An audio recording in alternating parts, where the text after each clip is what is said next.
Hey everyone, welcome back to CryptoCollision, where we smash together the latest news, events, and honest thoughts without TA, mainly because I can't do TA.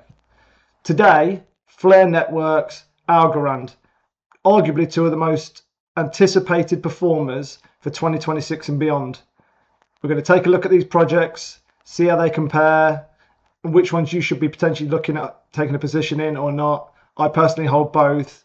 But as I always say, this is not intended as financial advice. I'm not a financial advisor, and you must always do your own research. Right, let's jump right in.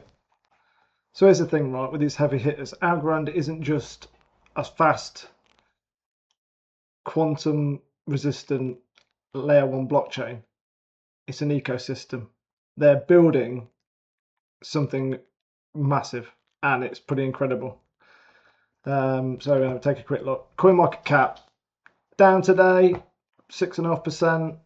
I mean, given the market's current conditions generally, sentiment's still pretty low. I think we've come out of extreme fear, but that can flip back at any moment. I mean, it's hard to get your head around the flip-flopping that's going on if you're paying attention on socials.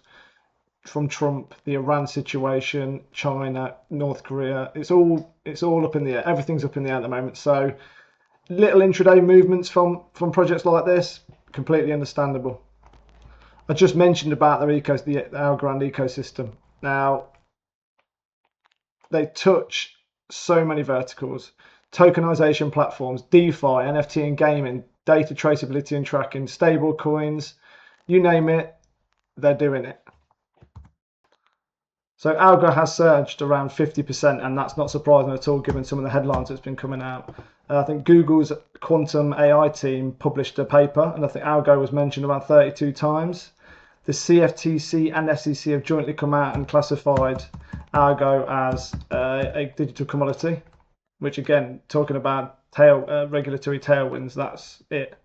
And then also the massive piece of news is that Revolut recently added Algo staking, native staking to their platform for Algo. And again, in the bull market, these headlines, these updates would be like sending tokens parabolic. We're not quite seeing it yet. I just think this is setting a massive ground layer up for the markets for when they're ready to explode. Algo has 70 million plus users. So yeah, fundamentally, Algorand is still like the cleanest blockchain out there. And just to list some things there. So pure proof of stake, carbon negative, 6,000 plus transactions per second, extremely low fees, and I just think, in terms of heavy hitters, it's up there. Now we're going to take a look at Flare. Now, Flare feel a lot more grassroots. Algo, when you sort of go into their project and look at what they're about, they're feeling, although they're not necessarily a consumer facing business, they do feel more, how to explain it, more consumer facing or consumer ready. So Flare Networks, on the other hand, they've got the foundation. They're a vast network, a vast ecosystem, but it does feel a little bit more, down the weeds, developer friendly, and that's just my take. It also, Flare Networks is a big part of, or XRP is a big part of the Flare Networks ecosystem and their offering. It always was from day dot. So let's take a quick look at CoinMarketCap. Actually, we're up today, so nearly 7%.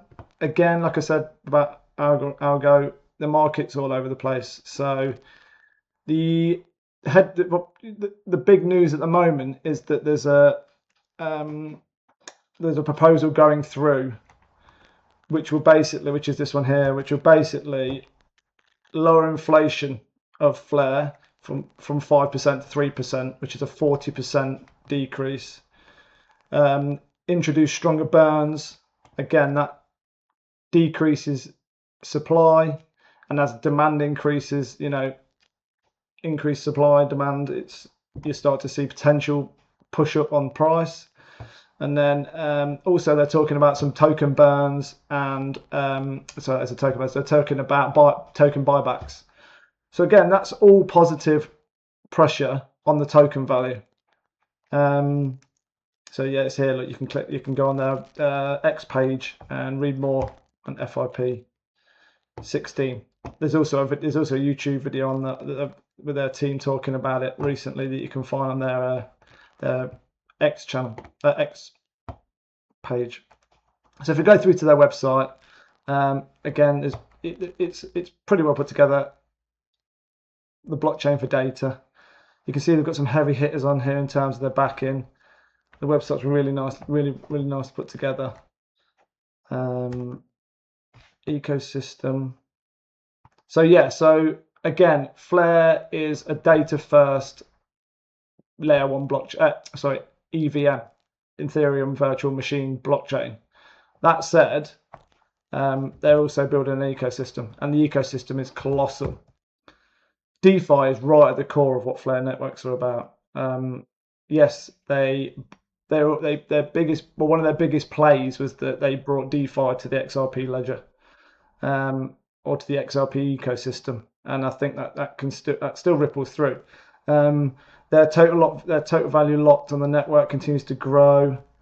They've recently been working on different initiatives to bring XRP liquidity into DeFi, as I just say.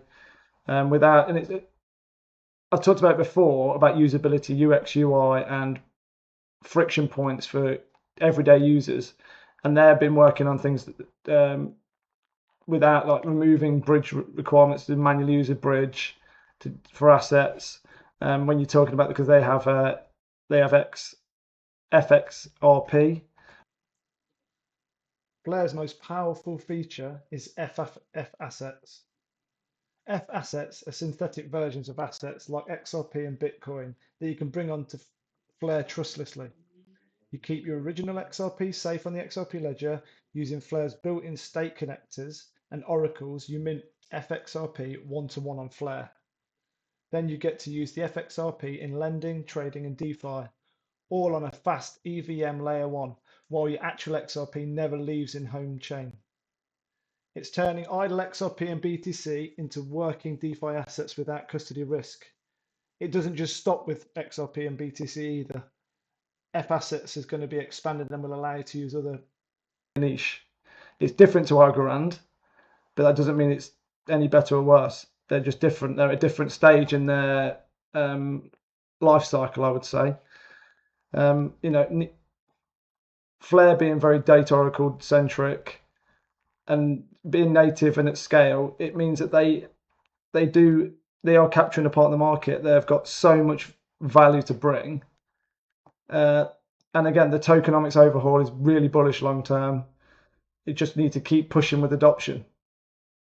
And I think personally it's going to come. That's why, as I say, I've held from the airdrop from the way back when there, and I continue to accumulate small amounts. Again, it's dollar cost averaging in. I'm not jumped all in. I've got a fairly diversified portfolio, and Flare's part of that mix. Yeah, so that's my take. I mean, I went pretty top level. You can do your own research around these projects, but one thing I would say is I do not expect these tokens to 10x overnight. They're slow burners. I mean, when we hit a bull run, and we will hit a bull run, things go parabolic, they'll move up fast. But risk management, manage expectations. If you're buying now, like me, dollar cost averaging, and when the market starts to run, be realistic, dollar cost average out, set yourself up, so that you don't fail and you're not holding your bags long term. Right, thanks everyone. Appreciate it.